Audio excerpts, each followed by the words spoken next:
बच्चों आज हम डिस्कस करेंगे relation between torque and moment of inertia. हमें पता है कि जो टॉर्क है उसको हम कैसे रिप्रेजेंट कर सकते हैं, r vector cross f vector. अगर इसको हम स्केलर फॉर्म में लिखें तो क्या लिख सकते हैं, आर एफ साइन थीटा।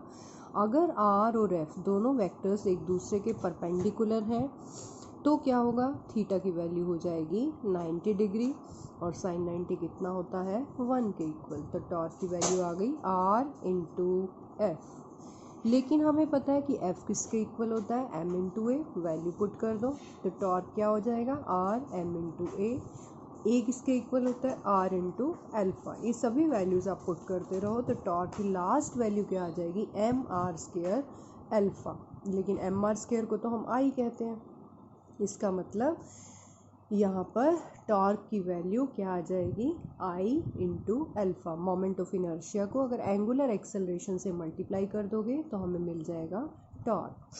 अब हम डिस्कस करते हैं relationship between angular momentum and moment of inertia. As we know that l vector is equal to r cross p vector. इसकी भी स्केलर फॉर्म ले लेते हैं हम, आर पी साइन थीटा। अगर दोनों वेक्टर्स एक दूसरे के परपेंडिकुलर हैं तो थीटा कितना होगा, 90 डिग्री, और साइन 90 कितना होता है, 1 के इक्वल।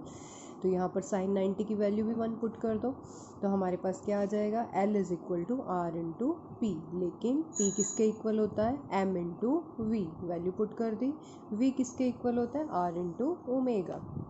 सभी वैल्यूज़ पुट करने के बाद मेरे पास आया l is equal to m r square into omega.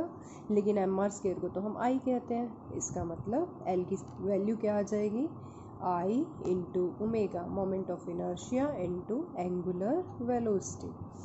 अब हमने डिस्कस करना है law of conservation of angular momentum. हमें एल का फॉर्मूला पता चल चुका है, हम इसका डिफ्रेंशिएशन कर देते हैं with respect to time. D L by D T is equal to D by D T of I into omega. लेकिन D L by D T is equal to torque vector, तो इसका मतलब differentiation of I into omega is equal to torque. अगर किसी system के ऊपर बाहर से कोई भी टॉर्क नहीं काम कर रही तो टॉर्क क्या हो जाएगी, ज़ीरो। तो differentiation of I into omega क्या हो जाएगा, ज़ीरो। जब किसी भी चीज़ का डिफ्रेंशिएशन ज़ीरो होता है तो इसका मतलब वो चीज़ क्या हो जाएगी, कांस्टेंट। मतलब आई और ओमेगा का प्रोडक्ट क्या हो जाएगा, कांस्टेंट। अगर आई ज़्यादा होता है किसी सिचुएशन में तो ओमेगा कम हो जाएगा। अगर आई डिक्रीज़ होता है तो वहाँ पर ओमेगा इंक्रीज़ हो जाएगा, ताकि दोनों का प्रोडक्ट हमेशा क्या रहे, कांस्टेंट।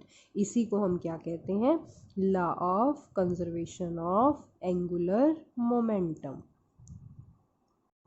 अब हम इसके एग्जांपल्स डिस्कस करते हैं। पहला एग्जांपल हमने क्या ले लिया, एक रोटेटिंग टेबल है और उसके ऊपर एक आदमी बैठा हुआ है।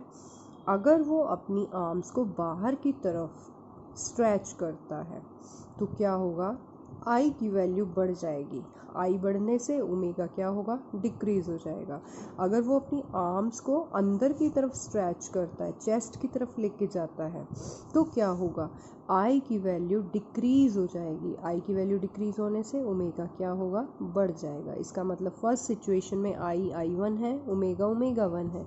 सेकेंड सिचुएशन में आई 2 और ओमेगा 2। तो आई और ओमेगा एक दूसरे के क्या है, इनवर्सली प्रोपोर्शनल। आई बढ़ता है तो ओमेगा घटता है, आई अगर घटता है तो ओमेगा बढ़ेगा, मीन्स एक दूसरे के इनवर्सली। तो आई और ओमेगा का प्रोडक्ट हमेशा क्या रहता है, कांस्टेंट।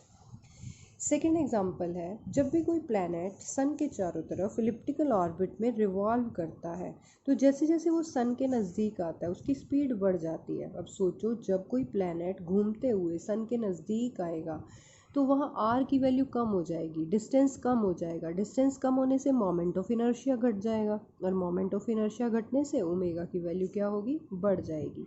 तो जैसे जैसे प्लैनेट सन के नज़दीक आएगा तो उसकी स्पीड बढ़ेगी और सन से दूर जाएगा तो उसकी स्पीड पहले से डिक्रीज़ हो जाएगी।